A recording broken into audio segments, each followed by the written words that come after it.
I would say no, but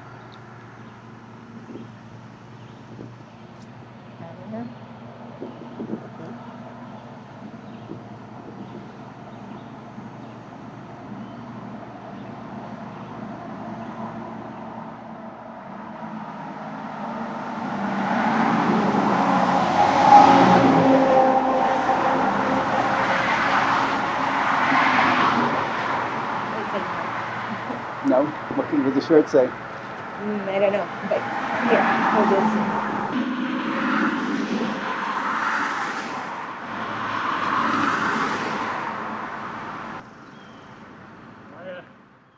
Senator Murphy, how you doing? Good. Can I ask you a couple of quick questions? I gotta get. I'm super. I have to get down there. So Just keep I'm gonna walk with you. So Here, take the camera. You need water? We got water. We got cookies. no, I'm good. So is there any way we could do this at the end, because I don't want to get in anybody in trouble, and I'm a little late to get down there. Yeah, I know. You know what I really want is just to see you walking, but I didn't think it was you. So we'll go up. All right. Yeah, I just don't want to get any. It makes me nervous to do an interview while we're walking, and I'd rather just do it if that's okay. Okay. Yeah, I'll probably give it a little bit. Good.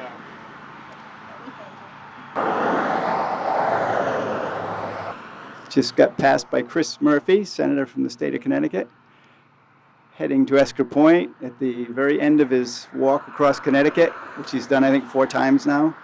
I think he walked about 100 miles, and he's talking to constituents and meeting people around the state to find out what their concerns are.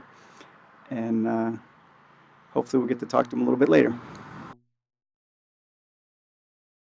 Okay, you're not going to go fast by him, are you? That would be good. Well, I got cars behind me, so... I don't fucking care.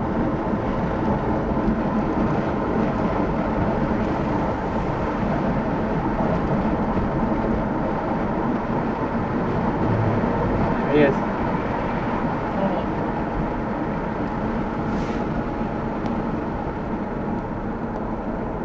Give it a week to get there.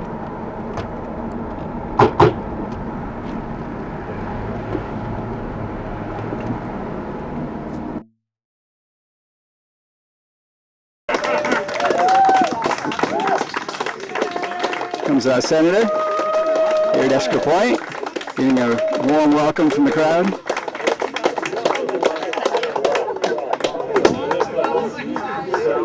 Hello, everybody. Hey. Good to see you here.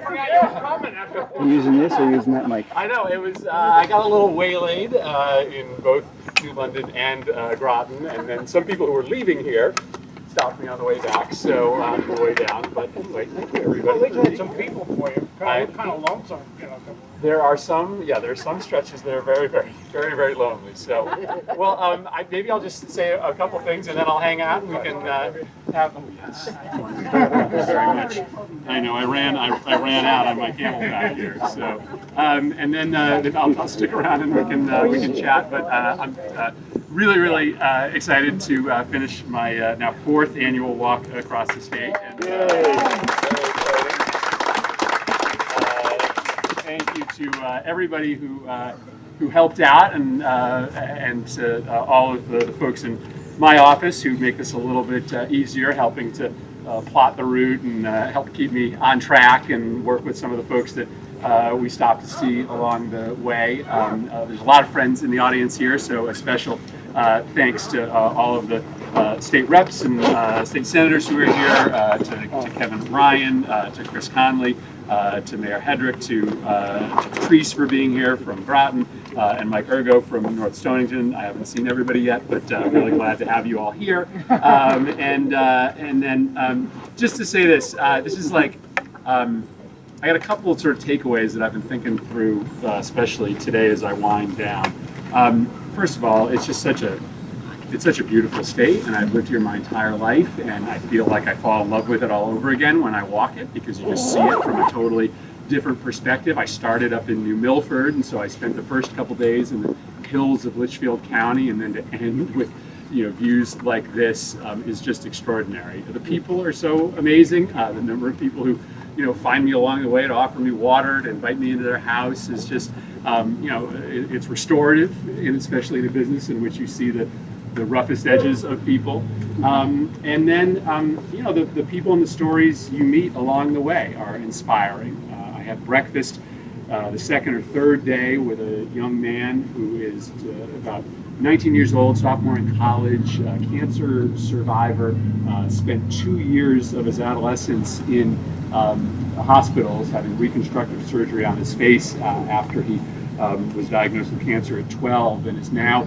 spending his time advocating for people with pre-existing conditions, trying to protect the gains that have been made, and doing everything he can to try to make sure that other people don't have to go through what he saw so many people going through in the hospital that didn't have coverage. To all of the business leaders that I met, I stopped into so many small businesses along the way who are just absolutely inspirational, hiring people, trying to do the right thing, making our communities grow. The number of people I met who have some connection to Electric Boat and the sub base is extraordinary, and it just reminds me the amazing talent that we draw here as we continue to grow the footprint of that industry here. I was talking to one woman who's getting her nursing degree because her husband got a job at EB, and she's going to be an absolutely fantastic asset for our healthcare system, all because of the great jobs that we create there. I'll only give you sort of one piece of and the issues. Listen, the issues don't change year to year, and that's another sort of amazing reminder for me. Sometimes there's a temptation in this business, and the state reps and first selectmen and mayors here will recognize this, to chase the headlines, to care about what's on TV that week. And well, immigration was definitely something I heard a lot about. There are so many people who are sick about what's happening, as I am, on the border. Year from year, the issues are evergreen. People are talking about the same things: how much money they're making, how much they're paying in taxes, whether they have enough for retirement, how good their kids' schools are, whether they feel safe when they walk the streets. And it is a reminder to stay grounded in those quality of life issues, which are still the most important issues out there. Immigration did pop this year, and I can talk to you all a little bit about what we're trying to do to end this humanitarian disaster on the border. But in general, it's those regular issues. Here's the only piece of bad news. I talked a lot about tolls this week, and I have an out. I can say, hey, that's not my problem. That's Ryan and Conley and Scanlon. They got to figure that one out. But it's interesting the way in which people talk about tolls. People rationally, for the most part, understand that that's a logical way to fund government, and that done right, they could live with it. But they don't trust that government will do it right. Somebody said, a big fan of the president's, said to me, well, yeah, of course he lies. I know he lies, but all of you lie. I said, no, I don't right? There's a difference, right? Right, between, you know, the spin that maybe some of us put on the issues that we care about versus what he says. But what you see across the state, and I knew this going into the walk, but it was reinforced for me today, is that there's just a tremendous crisis of faith in government today. And this president compounds it and makes it worse. And it's a reminder to me, when I'm preaching to the choir like this, as to why we have to stay in this, right? Why we have to stay committed to public service and to standing up for people that we think are good public servants and trying to get more people into government and into civic life. Because we are on this knife edge today at a moment where people are really thinking about giving up on a belief that together, through government, we can make people's lives better. And you feel that when you walk across the state. And then, you know, you see the bright side. I had this woman this morning chased me down in her car, found me, you know, via my social media posts, and she said to me, I've been so sick about what's been happening in this country, so angry about this president, that I've never, ever thought about getting involved. And I thought to myself, as I was walking across the state, maybe I should do more than just complain to my friends and my family. And I thought maybe if I tracked you down, maybe that would inspire me to do something more. And so I gave her my card and told her to give me a call and we could talk about how she could get more involved. You know people in your life who are like that, right?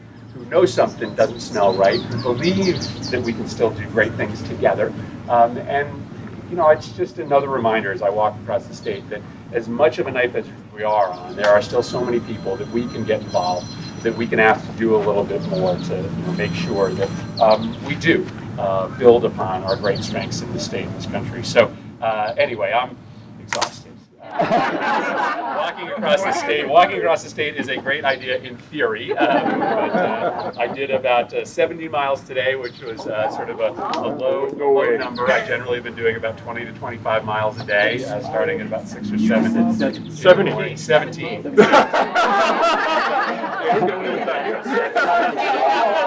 100 miles overall, so 100 miles from Milford here, but 17 today, 17 yesterday, 25 the day before. So that's, but it's enough, and I love it. And I'm so grateful that you guys have given me the opportunity to do the job. Grateful for my team that makes this a little bit easier year after year, and for all of you who are invested in your community already. Thank you, and I'll stick around and chat. So thank you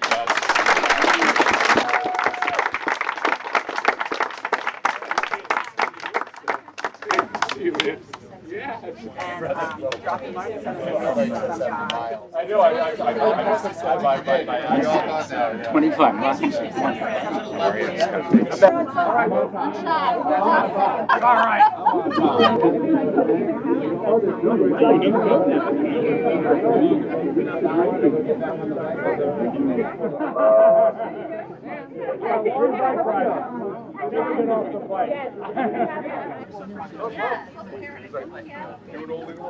Are you on staff? You guys all wearing Hawaiian shirts on purpose? Yeah, it's a thing. I wear them all the time. It's great. I'm glad. Jameson. Peter Roper. Nice to meet you.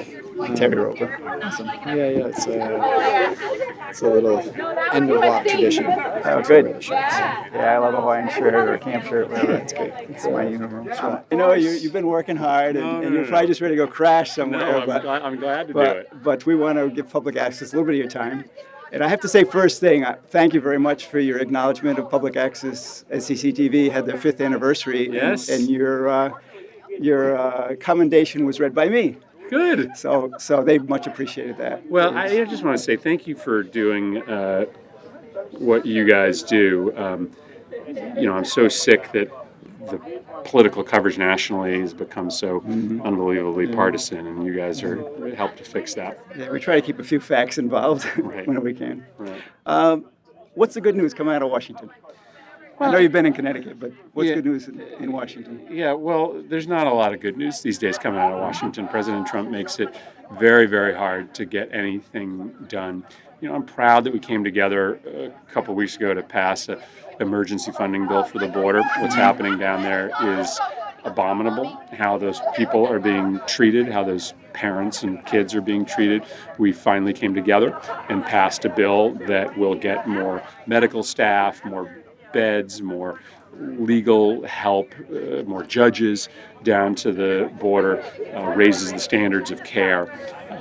It's more than a Band-Aid, but it doesn't fix the problem. But at least we've stepped up in a bipartisan way to try to begin to solve that crisis down there that Donald Trump has created on his own, and the Congress is doing some good things to try to make it a little bit better. Is that money protected to be used for humanitarian efforts and not for what Trump decides he wants to use it for? So we put a very specific provision in the bill that prohibits any of the money from being moved to fund a border wall or any new detention beds. So we don't want any more detention beds. We want to move people out of those facilities. And so it creates a lot of pathways to get people out of the places that they are today. I have to say, you didn't mention it on your little words here, but I'm very concerned about the president and the Constitution, and I know you are too. And I'd like to hear your thoughts on impeachment, because I'm definitely there, and I want you to make sure and take back that you heard somebody talk about impeachment. I don't know how many people mention it, but I think it's really serious at this point. Yeah, I will say impeachment did not come up, with many people at all during the walk. It's not that it isn't an important issue, but it just wasn't something I heard a lot about when I was walking through the state. My position on it is pretty simple. I support the steps that the House has taken to do some preliminary important investigations. The Senate would ultimately be the jury in this case, and so I'm going to wait until the House makes a decision and not prejudge the outcome, given that I would potentially be a juror. But I understand this is a really important moment for the country. I think the House has to make a decision soon. You don't want to be starting this process when the president only has a year left in his term, but I'll wait for the House to do its work. Okay. Any other issues you'd like to talk about that are happening that you feel good about? Well, try to be positive. Yeah, well, here in southeastern Connecticut, we're excited about the new work that's coming to the sub base, the new hires that Electric Boat is engaging in. We've obviously fought really hard as a delegation to get historic levels of funding for Electric Boat. We had the Secretary of Labor here a few months ago, and I showed him around eastern Connecticut because we want them to help us with training dollars so that we can hire more manufacturing employees throughout the supply chain.